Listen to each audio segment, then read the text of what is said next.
میں 16 سال کا تھا جب باپ کا سایہ سر سے اٹھ گیا اور ہمارے حالات ایک دم سے خراب ہو گئے۔ جب تک ہمارے ابا زندہ تھے ہمارے حالات بہت اچھے تھے، گھر میں کسی طرح کی کوئی کمی نہ تھی، بلکہ ہمارا شمار بہت پیسے والے گھرانوں میں ہوتا تھا۔ لیکن ابا کے مرنے کے بعد کاروبار بھی ڈوبا اور حالات بھی، اور بہنوں کی ذمہ داری میرے کندھے پر آ گئی اور مجبوراً مجھے کام تلاش کرنا پڑا۔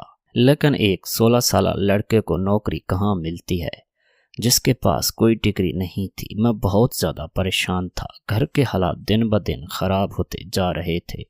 ایک روز امی کی دور کی خالہ کا فون آیا۔ اس وقت میں 16 سال کا تھا جب میں اپنی خالہ کے گھر رہنے کے لیے گیا۔ خالہ مجھے روز تیل کی شیشی پکڑا دیتی اور کہتی، بھانجے میری مالش کرو۔ میں زور لگا لگا کر تھک جاتا۔ اور امی کی خالہ نے جب ہمارے حالات سنے تو کہنے لگی، شہباز کو میرے پاس بھیج دو، میں اسے اپنے گھر میں نوکری دے دوں گی اور خوب تنخواہ بھی دوں گی۔ امی کی دور کی خالہ ایک اچھے خاصی امیر عورت تھی، کافی عرصے سے بیوہ تھی، گھر میں تنہا رہتی تھی۔ امی نے سوچا کہ زیادہ کام کاج نہیں ہوگا، چھوٹے موٹے کام خالہ کو کروانے ہوں گے، اس لیے وہ تجھے رکھنا چاہتی ہے۔ تو امی نے خالہ سے حامی بھر لی اور یوں میں اپنی امی کی خالہ کے پاس ان کے بڑے سے بنگلے میں پہنچ گیا۔ امی کی خالہ کو میں پہلی بار دیکھ رہا تھا کیونکہ ان کا ہمارے گھر آنا جانا نہیں تھا۔ پہلی نظر میں مجھے بہت سی عجیب لگی تھی۔ وہ میری ماں جیسی نہیں تھی۔ میری ماں بہت سیدھی سادی اور شریف عورت تھی، جبکہ خالہ بیوہ عورت تھی اور ان کے رنگ روپ دیکھ کر وہ کہیں سے بھی بیوہ نہیں معلوم ہوتی تھی۔ انہوں نے شوخ رنگ کا جوڑا پہن رکھا تھا، کافی سارا میک اپ کیا ہوا تھا۔ وہ بڑے آرام سے بستر پر لیٹی اپنے سامنے LCD پر واحیات قسم کی فلم دیکھ رہی تھی۔ ان کی ساری توجہ اسی پر تھی۔ ماں نے قریب جا کر انہیں سلام کیا تو خالہ نے میرا ماتھا چوم لیا۔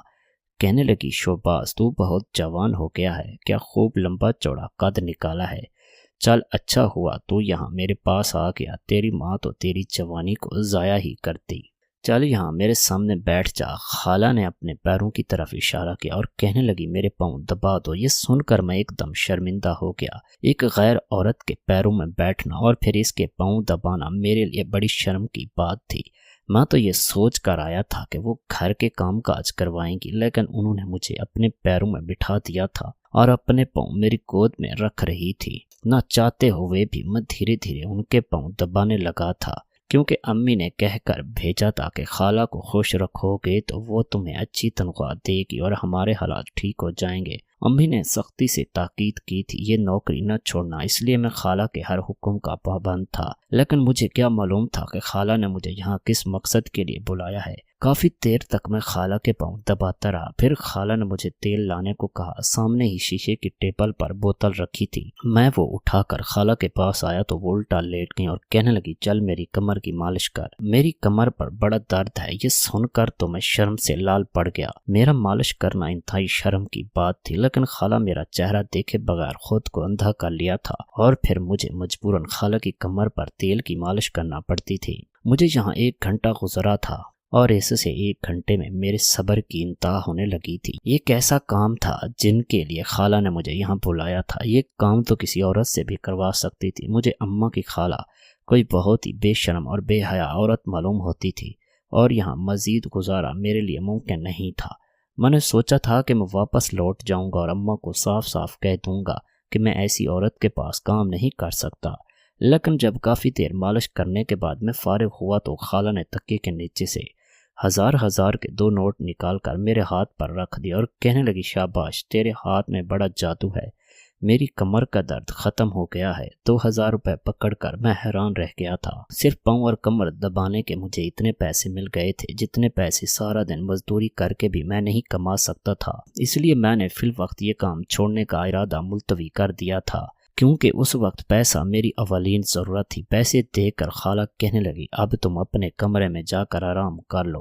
اور رات کے وقت میرے کمرے میں آنا، خالہ کی بات سن کر میں کچھ حیران ہوا کہ وہ رات کو مجھے اپنے کمرے میں کیوں بلانا چاہتی ہیں، لیکن سوال کرنے کی مجھ میں ہمت نہ تھی کیونکہ خالہ دوبارہ آنکھیں بند کر کے لیٹ گئی تھی۔ اس لیے میں ان کے کمرے سے نکل کر اپنے کمرے میں پہنچ گیا۔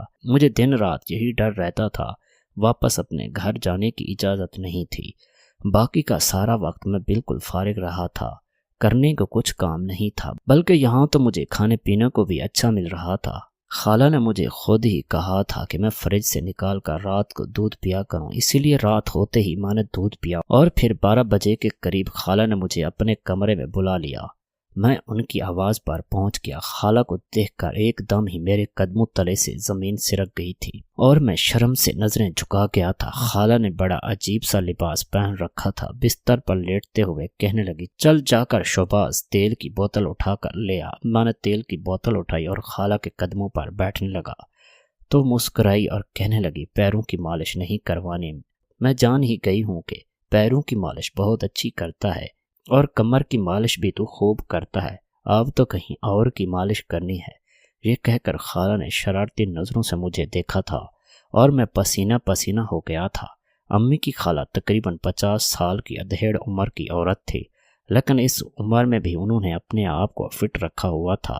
پھر خالہ نے اپنی ٹانگوں کو کاندھوں سے سرکایا اور اشارہ کرتے ہوئے مالش کا کہنے لگی۔ میں جیسے ہی ان کے قریب ہوا تو خالہ کہنے لگی، پہلے لائٹ بند کر دے، روشنی میں مزہ نہیں آئے گا۔ وہ تکیہ سے ٹیک لگا کر بیٹھ گئی تھی۔ میں نے خاموشی سے اٹھ کر لائٹ بند کی اور دھیرے دھیرے خالہ کی مالش کرنے لگا۔ خالہ عجیب و غریب آواز نکال رہی تھی، جیسے انہیں کتنا سکون مل رہا ہو، اور میں بڑی مشکل سے خود پر قابو کر کے مالش کر رہا تھا۔ کچھ دیر تک تو مجھے یہ سب کچھ کرنا اچھا نہیں لگا، لیکن پھر میں نے یہ سوچ کر خود کو راضی کر لیا کہ اس کے عوض مجھے ایک اچھی خاصی رقم ملے گی۔ خالہ جیسے جیسے مجھے ہدایت دے رہی تھی، میں اپنی انگلیوں کو ویسے ویسے حرکت دے رہا تھا اور خالہ کی سسکاریاں کمرے میں گونج رہی تھی۔ گھنٹے تک میری انگلیاں خالہ کے نرم و ملائم وجود پر حرکت کرتی رہیں اور اس کے بعد خالہ نے مجھے واپسی کی اجازت دی۔ میں ان کے کمرے سے نکلنے لگا تو 1000 کا نوٹ خالہ نے پھر مجھے پکڑا دیا اور میری آنکھیں حیرت سے پھٹی کی پھٹی رہ گئیں۔ میں نے جلدی سے مٹھی میں وہ نوٹ دبایا اور تیزی سے خالہ کے کمرے سے باہر نکلا، کہیں وہ واپس مانگ نہ لے۔ میں تو ایک ہی دن میں اتنے پیسے کما کر خوشی سے پاگل ہو رہا تھا، ویسے اپنے کمرے میں آ کر لیٹا تو ہزاروں خواب دیکھ لیے۔ خالہ کی ایسی ہی خدمت کرتا رہوں گا تو وہ مجھے پھر ایسے ہی نوٹ دیتی رہے گی اور میرے گھر کے سارے مسئلے ختم ہو جائیں گے۔ اگلی صبح جب میں اٹھا تو خالہ گھر پر نہیں تھی۔ ایک ملازم صفائی کے لیے آیا ہوا تھا، اس نے بتایا کہ خالہ کہیں باہر گئی ہے۔ میں آزادی کے ساتھ خوشی خوشی سارے بنگلے میں گھومنے لگا اور ایسے ہی گھومتے گھومتے گھر کے پچھلے حصے میں پہنچ گیا۔ وہاں 2 کمرے بند پڑے تھے۔ میں سوچنے لگا کہ اتنے بڑے بنگلے میں خالہ کا اکیلے دل کیسے لگتا ہے۔ ہم تو ایک چھوٹے سے گھر میں سب 2 ہی کمروں میں رہتے تھے اور اس کے باوجود بھی اگر کبھی کوئی کہیں چلا جاتا تو بڑی تنہائی کا احساس ہوتا، جبکہ خالہ تو اپنے شوہر کے مرنے کے بعد سے لے کر اب تک تنہائی تھی۔ آج میں یہی سوچ رہا تھا کہ خالہ پیچھے سے چلی آئی، غصے سے کہنے لگی، شہباز تمہارا یہاں کیا کام ہے؟ چلو میرے ساتھ میرے کمرے میں۔ میرا ہاتھ پکڑ کر وہ مجھے کھینچ کر کمرے میں لے گئی اور اپنے ساتھ بٹھا لیا۔ پھر ایک بڑا سا شاپر کھولا اور پھر بہت سارے نئے جوڑے نکال کر میرے آگے رکھ دیے۔ میں یہ دیکھ کر حیران رہ گیا کہ وہ سارے کپڑے میرے لیے لائی تھی۔ اس سے بڑھ کر ایک قیمتی جوڑا تھا۔ مجھے کندھوں سے پکڑ کر اپنے سامنے کیا اور کہنے لگی، تم ان پرانے کپڑوں میں اچھے نہیں لگتے، تم میرے خاص بن گئے ہو اور اب میرے لائے ہوئے کپڑے پہنو گے۔ اور خالہ کہنے لگی، میں نے وہ کپڑے رکھ لیے تھے اور ان میں سے ایک سوٹ بھی لیا تھا، اسے پہن کر میں نے خود کو آئینے میں دیکھا تو میں حیران رہ گیا۔ میں تو اچھا خاصا گبرو جوان لگ رہا تھا، 16 سال کا تو معلوم ہی نہیں ہو رہا تھا۔ خالہ نے مجھے دیکھا تو میری تعریف کیے بنا نہ رہی اور کہنے لگی، دیکھو تم کتنے کڑیل جوان ہو اور ان کپڑوں میں تمہاری مردانگی کتنے واضح ہو رہی ہے، اور اب تم یہی کپڑے پہنا کرو۔ میری خوشی کی انتہا نہ تھی۔ میں دل ہی دل میں خالہ کو دعائیں دے رہا تھا۔ پھر سارا دن خالہ نے کچھ نہ کہا، لیکن رات ہوتے ہی اپنے کمرے میں بلا لیا اور پھر لائٹ بند کر کے مالش کرنے کا کہا۔ مجھے شرم آنے لگی کیونکہ خالہ نے پھر ایک الگ قسم کی نائٹی پہن رکھی تھی، وہ پوری کی پوری گفت لگ رہی تھی۔ اب تو بیوہ خالہ کو دیکھ کر میرے جذبات بے قابو ہونے لگے تھے۔ خالہ نے لائٹ بند کروانے کے بعد پھر مجھ سے پوری طرح مالش کروائی تھی اور میں ان کی مالش کرتا رہا تھا۔ 2 گھنٹے بعد میری چھٹی ہوئی تھی اور یہ سلسلہ کچھ دن تک ایسے ہی چلتا رہا۔ کچھ دنوں تک مجھے لگا کہ شاید خالہ نے مجھے اسی کام کے لیے رکھا ہے اور میں پوری طرح مطمئن ہو گیا، لیکن جب 15 دن گزر گئے تو ایک دن خالہ نے مجھے اپنے پاس بلا لیا اور جو کام کرنے کو کہا وہ سن کر میں حیران رہ گیا۔ خالہ کہنے لگی کہ میرا کچھ ضروری سامان ہے، وہ تجھے دوسرے شہر پہنچانا ہے اور بہت ہی حفاظت کے ساتھ۔ اور خالہ کہنے لگی ڈرائیور اور گاڑی میں تجھے دوں گی، بس تجھے میرا سامان اس پتے پر پہنچا دینا ہے۔ مجھے ڈرائیور پر بھروسہ نہیں ہے، تو میرا اپنا ہے، اس لیے میں آنکھیں بند کر کے تجھ پر یقین کر سکتی ہوں۔ جب خالہ نے ڈرائیور اور گاڑی دینے کی بات کی تو پھر میرے لیے یہ کام زیادہ مشکل نہیں تھا، اس لیے میں راضی ہو گیا اور خوشی بھی ہوئی کہ اس بہانے میں دوسرا شہر بھی دیکھ لوں گا۔ خالہ نے بڑا سا پارسل گاڑی میں لوڈ کروا کے کہا بس اس پارسل کو احتیاط سے پہنچا دے، اور پھر ہم وہاں سے نکل گئے۔ 2 گھنٹے بعد ہم شہر کی حدود سے باہر تھے اور پھر خالہ کے بتائے ہوئے پتے پر ہم نے اس پارسل کو بھی پہنچا دیا تھا اور رات تک میں واپس لوٹ کر آیا تھا۔ جب واپس آ کر میں نے خالہ کو بتایا کہ تو وہ بہت خوش ہوئی تھیں، اس لیے میرے ہاتھ میں 5000 روپے رکھ دی اور کہنے لگی واقعی شوباز تو بڑا کام کا لڑکا ہے، اب تو ہمیشہ میرے پاس ہی رہے گا۔ چل اگر تجھے زیادہ تھکن نہیں ہو رہی تو میری مالش کر دو۔ میں نے پھر سے تیل اٹھا لیا، میں تھک تو گیا تھا لیکن 5000 روپے کی نوٹ کی خوشبو نے مجھے پھر سے تر و تازہ کر دیا تھا۔ کافی دیر تک میں خالہ کی مالش کرتا رہا تھا اور ان کی آہوں سے کمرہ گونجتا رہا تھا۔ میں حیران تھا، خالہ زیادہ کام کاج تو کرتی نہیں تھی، پھر اتنی تھک کیسے جاتی تھی؟ سارا دن سوائے شاپنگ کے خالہ کے پاس اور شاید کوئی کام نہیں تھا، کیونکہ خالہ اکثر ہی صبح صبح گھر سے نکل جاتی اور شام کے وقت واپس آتی تھی۔ کبھی کبھی تو مجھے یہ سوچ بھی حیران کر دیتی کہ خالہ کے پاس اتنا پیسہ کہاں سے آتا ہے، جبکہ وہ تو ایک بیوہ عورت ہے، اور جہاں تک امی نے مجھے بتایا تھا کہ ان کے محروم بہنوئی بھی کوئی ایسا کام نہیں کرتے تھے۔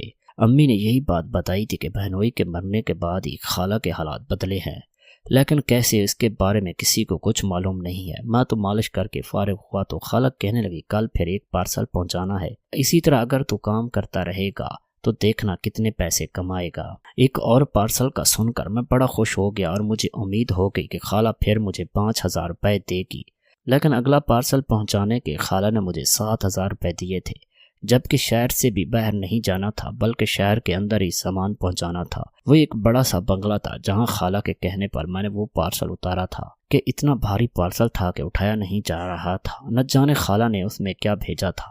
جب میں نے اس رات خالہ کو اپنی کارکردگی سنائی تو ان سے پوچھ بھی لیا کہ پارسل میں ایسا کیا ہوتا ہے جو اتنا بھاری تھا۔ وہ اتنا بھاری شاپر تھا۔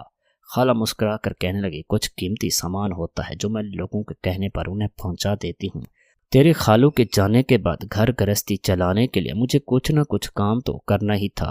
خاندان والوں میں سے کسی نے مجھ بیوہ عورت کی مدد نہیں کی اور نہ ہی کسی نے میری خیر خبر لی۔ تجھے خود بھی معلوم ہے بیٹا کہ کوئی کسی کے برے وقت میں کام نہیں آتا، اس لیے بس میں نے یہی کاروبار شروع کر دیا۔ جب میرے دن بدلے تو سب مجھ پر انگلیاں اٹھانے لگے، سوال کرنے لگے میں کیا کام کرتی ہوں، لیکن اب میں لوگوں کو جواب کیوں دوں؟ خالہ نے ایک آہ بھری اور جو کاروبار مجھے سمجھ آیا تھا میں نے وہ شروع کر دیا، اور اب تو میرے ساتھ تو بھی اس میں شامل ہو گیا ہے، کیونکہ آج تک میں نے کسی پر بھروسہ نہیں کیا لیکن مجھے تجھ پر بھروسہ ہو گیا ہے۔ اب تو تجھے روزانہ ہی 2-3 پارسل پہنچانے ہوں گے، تب جا کر کاروبار تیزی سے ترقی کرے گا، مجھے منافع ملے گا تو پھر میں تجھے بھی خوب دوں گی تاکہ تیری ماں بہن کی بھی زندگی آسان ہو جائے۔ میں اچھی طرح جانتی ہوں کہ ایک بیوہ عورت کتنی پریشانی اٹھاتی ہے۔ خالہ نے مجھے کاروبار کی ترقی کے ساتھ ساتھ خوشحالی کے خواب دکھانا شروع کر دیے تھے، اور اب میں بھی ان خوابوں کے پیچھے چل پڑا تھا، اور مجھے سمجھ آیا تھا کہ دن بھر خریداری کے لیے کیوں جاتی تھی۔